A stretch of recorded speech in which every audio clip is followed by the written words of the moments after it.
Okay, so let's say that we have a farmer here, and this farmer has a rectangular garden with some garden things in it. Now, our gardener isn't too good at math, and that's why she's called us in for our assistance, because we're so math savvy.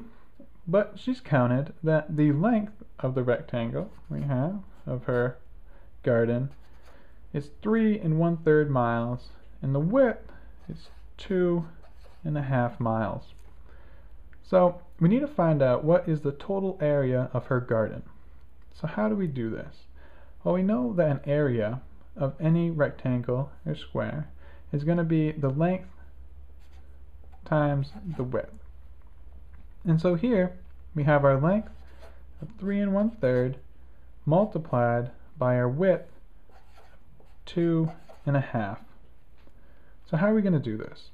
Well, first let's break this up or put these back into improper fractions. So we have 3 times 3 plus 1 is 10/3 multiplied by 2 times 2 is 4 plus 1 is 5/2. Okay? And now we can break this 10 up in the numerator, so it equals 2 times 5/3 multiplied by 5/2. And now we have a 2 here and a 2 here, and those can cancel out.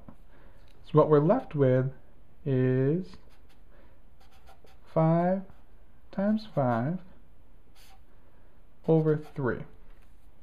Alright, and so what that equals is 25/3. Now we have to change this back into a mixed number.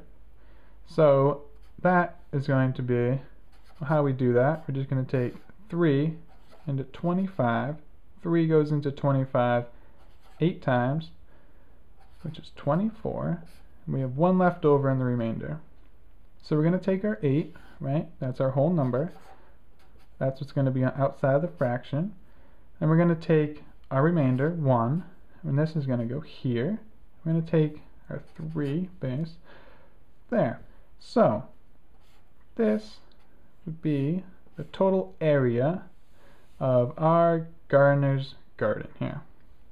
So it's 8 1/3 miles is the total area of her garden.